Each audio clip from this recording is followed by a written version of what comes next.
Apologies students for abruptly ending the previous video. These videos on this platform only allows me to record for 15 minutes at a time, after which I have to start a new video. So that's the reason it ended like that. So just to end off where I was, what we were talking about previously, I was talking about mental health of teachers. So this is a vital subject and a vital topic, not only for teachers, but for everybody. Within your personal capacity, in your professional capacity, your mental health is exceptionally important. As a teacher, there's an unwritten rule, you have a mandate as an individual and as a teacher to be a role model to your learners, even if you don't want to be. Whether we would want to accept it or not, or whether children would want to accept it or not, what they see their teachers, their parents, and other adults doing around them is what they inevitably are going to internalize and do as well. Sometimes children choose to do quite opposites, and the reason for them is rebelling against maybe what they're seeing, but definitely what children see is what they do. There's an African proverb that says, children may not listen to their elders, but they've never failed to copy their actions. I'm not saying it verbatim, but essentially what this talks about is the fact that children see what you do, and they do what you do, and not necessarily what you say. The ultimate point I would like to make here is that when children see you looking after your mental health, and that you value mental health as much as you value physical health, they are more inclined to do this as well. In the world we're living at the moment, right now, at the moment, the expression or the actions or the abilities that are external are seen as highly valuable. So if you are able to perform, if you're able to show people that you can complete a task, that is highly valuable, and therefore physical health is extremely important. So are you feeling healthy? Are you feeling okay? Mental health is slowly but surely gaining the same kind of respect as physical health is.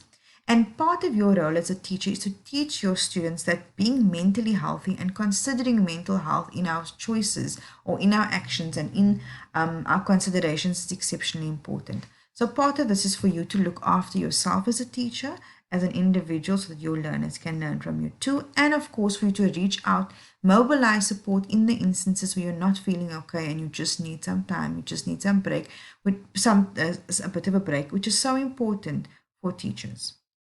And hopefully you'll be in positions where you have a very good principal or good support in terms of your colleagues or good support in terms of your family, that you are able to take a break, able to take a breather, even though in the world we live in today, it's virtually impossible to really take a break. But when you're not in a good place mentally, hopefully you have the possibility of just taking a step back, pulling yourself together, and then continuing as is necessary. Okay, so out of these 5 topics, the one that I want to focus on the most is the section or the little bubble around teachers. The reason for this is as we progress through educational psychology, we're going to be focusing a lot on the learners and a lot on what you need to observe in the classroom space rather than the skills you need to possess. So I want to talk a little bit in this video and the video to follow about the skills you need to possess, the characteristics, the situations that you can use to help build yourself. So we're going to take a little bit of a pause and focus on you as a teacher. Now, the one point that I think is vital for us to talk about is conflicts. And so conflict management is a skill that as teachers you really are required to have because you deal with conflicts in the classroom, conflicts with parents, with colleagues, with principal. And it's sometimes very difficult to know what to do. But if we understand, I'm hoping that if we talk about conflict in a way that we understand it and that we are able to differentiate between the types of conflict, this may be a bit helpful. I want to refer you to the article we did from Sonal Sharma. I'm using that as a guide to focus the next part of the video on. And so what we're going to do is just extract some of the work from there, and I'm going to discuss it in more detail. The first of which is conflict management. I want you to remember, as the researchers like Seneg, Kleiner, Roberts, Ross, and Smith talk about, teachers are the producers of the environment. They help to make the space conducive for learners to learn and for learners to talk about. So for learners to talk in rather, but when learners are anxious, when they're worried, when they stress about making mistakes, they're less likely to engage in academic learning and good academic work. So as a teacher, you need to be prepared for this. You need to know that we cannot ignore that if we don't have a good space, if we don't create a safe space, there's going to be conflict in an environment and will affect the learners' academic achievement. It will affect the retention of learners. So conflict management, at the end of the day, it's part of educational psychology because it deals with the ability of individuals to make decisions or to make choices that are suitable for them and enable them to do what they need to do. Okay, so on the next slide, we'll talk a little bit more about it in detail. So as I said, knowledge of conflict management, it helps teachers in the decision-making process. It also equips them in guiding their students to tackle any kind of situation that makes it difficult for them so that they can make a decision which is most beneficial for them and sometimes also for the other party. So this leads to an effective teaching and learning process. So as you can see, a conflict management is around the mental state of indecision. This causes painful and unpleasant experiences for a person. And you say at the end of it, a conflict literally means, or conflict is defined as a state of indecision. And the state of indecision causes pain and causes unpleasantness. So when we think of conflict, oftentimes we think of conflict between two people, but conflict can also be in one individual. It can cause emotional tension for you as a person because you are facing a conflict between two decisions and not necessarily with another person. So for the sake of this video, I'm going to be talking about conflict in terms of you as the individual, because you can take, when you learn how to deal with conflict within yourself, it's then easier to then deal with it outside of yourself.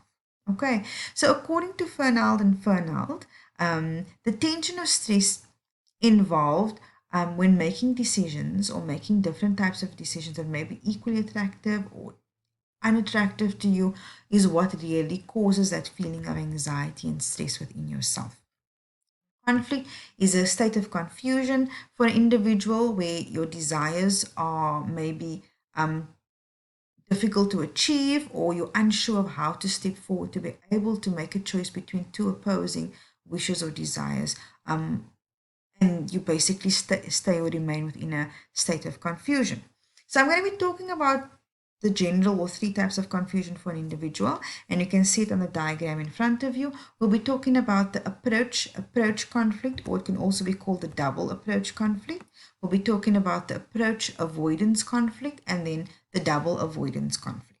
Okay, so I'm going to start with the double approach conflict, and this is conflict when a person or within a person when they need to make a decision about two goals, but both of these goals are appealing. So as you can see, it's called a positive situation. So there's two positives. So to give you an example, perhaps you're deciding on where to go on holiday. So you're deciding on a vacation spot, and you like both Turkey and you like Spain. Both are positives, both are quite appealing, but it's difficult because you now have a conflict within yourself. Which one do I choose? Usually this type of conflict is typically resolved when there's a movement towards one of the goals, so it makes it easy to make a final decision. So for example, if you find that there are flights to Turkey that are on sale, so it's cheaper, this might be a movement towards one of the goals. So it makes it easier for you to make a decision because there seems to be something that tips the scales in the favor of one choice, which is Turkey in this example, rather than the other choice, which is Spain. So this helps you then to deal with the conflict that you're facing, and maybe it'll then be easier for you to make the decision. The next one we'll talk about is the approach avoidance conflict. This usually occurs when the person is faced with a decision, or you need to pursue or avoid something that has an advantage and disadvantages. So you need to think about making this decision. What are the disadvantages and what are the advantages for myself? And so when you are faced with this, what do? You can look at your two choices, you can make a list, and you can see, look, at the end of the day, what exactly are the advantages or the pros and cons of the one decision and what is the other, and then you weigh the options up and you see which one would be more desirable and will be better for you. And so it does cause a lot of stress because you have to go back and forth between this decision making until you're finally able to then make your choice dependent on what you find in the analysis of the two choices. The last one is the double avoidance conflict, and this refers to making a decision between two equally undesirable choices. So like a very basic example of this could be if you need to do your homework or you need to do things for your work or your job as well.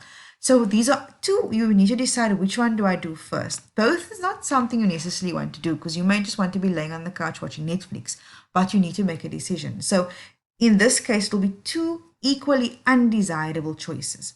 And usually when we're dealing with this type of conflict, and I'm thinking of how we would apply it in the classroom, if a child approached you and said, look, miss, I have these two choices to make, neither of which I want to make, but I have to make it. You then can help them in a way by making, for example, a chart and saying, okay, so let's look at these two choices. What are the negatives? Which one has less negatives? Now let's make a different list. What are your goals and your objectives? So which one of these choices will best help you achieve the goals that you've identified? So in this way, we can use conflict management to help the individual deal with internal conflict. We can also then use this type of strategies to also help with external conflict or conflict between individuals. It may also be helpful there. So this is a very essential, a vitally important actually skill that a teacher should have is dealing with conflict, because you're also going to have conflict between yourself and colleagues, yourself and the principal, perhaps parents, even between between students in your classroom. You therefore have to be ready to deal with conflict at any point. So this is the reason I decided to extract conflict management specifically from the reading. We are now going to be focusing on quite a number of elements that are important for teachers to think about and to know. It's going to be a bit tedious to go through all of it. I'm not going to go through it in detail, but mention what I feel is important for us to know. Okay, so educational psychology also encourages the teacher in some of the ways that I've outlined on this slide from as supported by the information from the article by Sonal Sharma. So the first of which is an important one. The first way in which you need to understand and consider your learners is in terms of their development. So knowing the development of an individual is vital, because as we know, a human being passes through different stages of development. Besides just knowing about infancy, childhood, and adolescence, and then later on adulthood, we also need to know what are those stages that a child has passed through to get to the point where they are now within my classroom.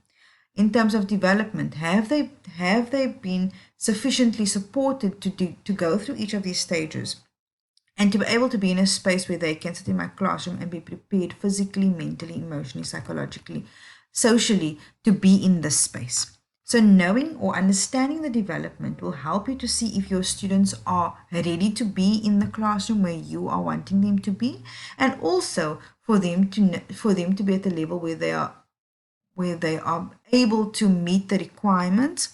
And lastly, of course, for you to identify when red flags exist because you understand development and you understand how they should be developing. The next one is knowing your learner.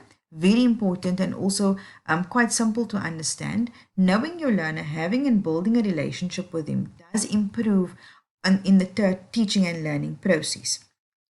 Knowing the students' interests, knowing their learning capacity, how creative they are, their usual behavior, their motivation, it helps you to know where your learner is at any point on any day.